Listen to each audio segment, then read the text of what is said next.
जय हिंद आप सभी को। देखिए ये हमारी एमपी पटवारी 2023 के लिए प्रैक्टिस सेट नंबर 8 है सामान्य हिंदी की।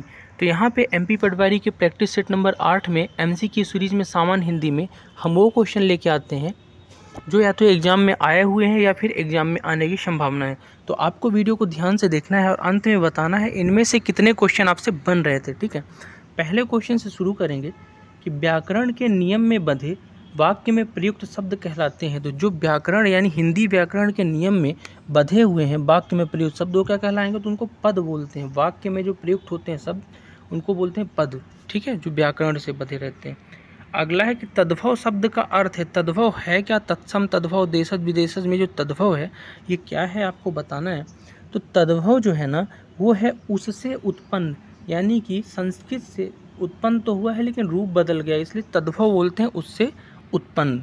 ठीक है, चलो अगला है कि दो भिन्न भाषाओं के शब्दों को मिलाकर बनाए गए शब्द क्या कहलाते हैं।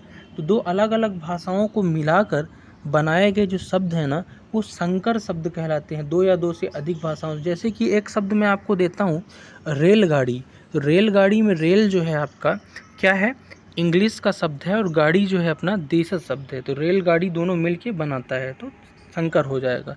ठीक है, तो उत्पत्ति के आधार पर 5 तरह के शब्द हैं, तत्सम, तद्भव, देशज, विदेशज और संकर। ठीक है, अगला है कि निपुण का अर्थ छांटिए। तो निपुण का अर्थ क्या होगा, तो इनमें से बताना है। तो निपुण का जो अर्थ होता है वो होता है कुशल। कुशल आदमी ही निपुण होता है। ठीक है, अगला है कि आना जाना। इनमें से निम्न का उदाहरण है। तो आना जाना किसका उदाहरण है? 4 ऑप्शन आपके सामने हैं। तो आना और जाना, आना जाना एक दूसरे का विलोम है, यानी विपरीतार्थक युग्म जोड़े हैं आना जाना। ठीक है, अगला क्वेश्चन है कि राजा का पर्यायवाची निम्न में से कौन सा है आपको बताना है। तो राजा का पर्यायवाची इन ऑप्शनों में से कौन सा होगा? तो इन ऑप्शनों में से जो भूप है ना, भूप मतलब होता है राजा। ठीक है, अगला है कि विष्णु का उपासक के लिए निम्न में से कौन सा एक शब्द है। तो विष्णु के उपासक को अनेक शब्दों में एक शब्द बताना है। तो विष्णु के उपासक को वैष्णव बोलते हैं। क्या बोलते हैं? वैष्णव इसका राइट आंसर हो जाएगा। वैष्णव जन को तेरे कहिए, सुना होगा आप लोगों ने। अगला है कि अन्वय का संधि विच्छेद कौन सा होगा? अन्वय, अन्वय का संधि विच्छेद बताना है। तो अन्वय का संधि विच्छेद होगा अनुधन य, यानी ऑप्शन 3 अनुधन य इसका राइट आंसर हो जाएगा। अगला है कि विस्तृत का विलोम शब्द कौन सा होगा। तो विस्तृत मतलब बहुत फैला हुआ, उसका विलोम इन चारों ऑप्शनों में से बताना है। तो विस्तृत का विलोम होगा संक्षिप्त। विस्तृत मतलब बहुत फैला, संक्षिप्त मतलब एकदम सिकुड़ा हुआ। ठीक है, अगला है क्वेश्चन नंबर 10 है कि नी उपसर्ग से बना शब्द कौन सा है आपको बताना है।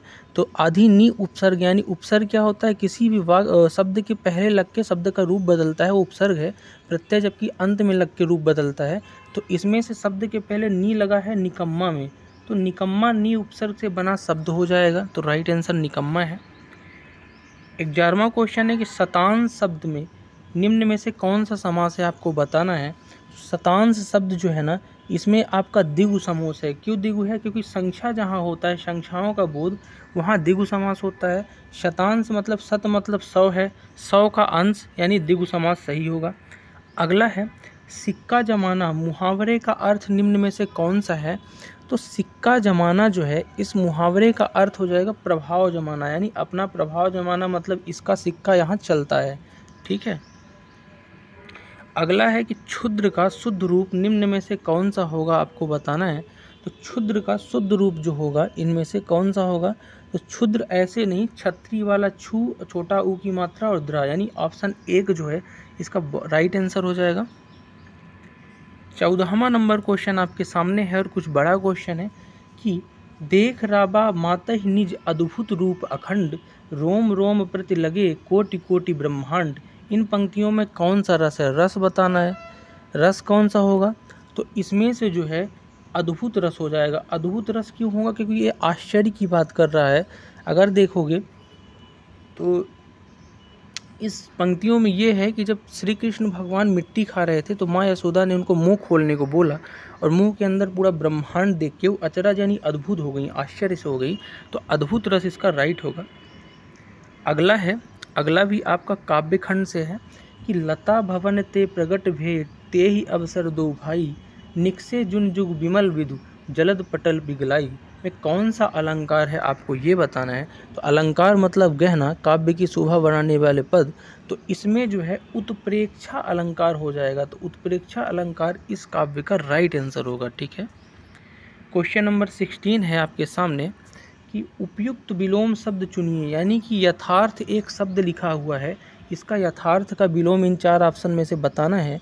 तो यथार्थ मतलब जो सामने है, यानी सच्चाई, वास्तविक, लेकिन काल्पनिक जो है इसका विलोम हो जाएगा। काल्पनिक का विलोम होगा यथार्थ और यथार्थ का विलोम होगा काल्पनिक। ठीक है, अगला क्वेश्चन देखेंगे। क्वेश्चन नंबर 17वां है कि निम्न में से शुद्ध वाक्य को चुनिए, यानी इन चारों में से शुद्ध वाक्य कौन है। देखो, पहला वाक्य है मुझे इस कविता को पढ़कर आनंद का आभास हुआ, ये तो गलत लिखा है, आनंद का आभास नहीं होगा।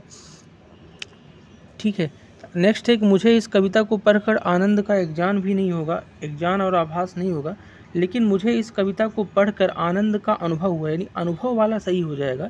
मुझे इस कविता को पढ़कर आनंद का अनुभव हुआ, अनुभव होगा आनंद का। ठीक है, चलो क्वेश्चन नंबर 18 आपके सामने है कि माखन चोर में कौन सा समास है आपको बताना है। तो माखन चोर में समास कौन है। तो माखन चोर में जो है बहुब्रीहि समास हो जाएगा। क्यों हो जाएगा, क्योंकि बहुब्रीहि समास ये बोलता है कि कोई भी पद प्रधान नहीं है, ये दोनों मिल के, माखन और चोर मिल के एक नए पद की ओर इशारा करते हैं, नए व्यक्ति की ओर। तो माखन चोर भगवान कृष्ण को कहते हैं। तो जितने भी देवता दानव हैं 90% तक वही होते हैं आपके बहुब्रीहि समास में। ठीक है, अगला है कि बाण और तालाब के भिन्न भिन्न अर्थ बताने वाले शब्द की सही जोड़ी क्या होगी। तो बाण और तालाब, देखो बाण मतलब होता है सर और तालाब मतलब भी सर। तो ऑप्शन 3 जो है, बाण का सर सीटी वाला और ये सर आपका राइट हो जाएगा। आज का लास्ट क्वेश्चन है 20वां क्वेश्चन कि जलवायु निम्न में से किस समास का उदाहरण है। तो जलवायु किस समास का उदाहरण है आपको बताना है। तो जलवायु जो है द्वंद्व समास है, जिसमें दोनों पद आपके प्रधान है, जल और वायु, यानी कि आपका द्वंद्व समास हो जाएगा जलवायु। ठीक है, राइट आंसर हो जाएगा। तो ये थे टॉप 20 क्वेश्चन आज के एमपी पटवारी प्रैक्टिस सेट नंबर 8 जो हिंदी की है। आपको ये क्वेश्चन कैसे लगे और आपके 20 में से कितने क्वेश्चन बन रहे थे, कमेंट बॉक्स में कमेंट करके ज़रूर बताना। मिलते हैं नेक्स्ट वीडियो में, तब तक के लिए आप सभी को जय हिंद।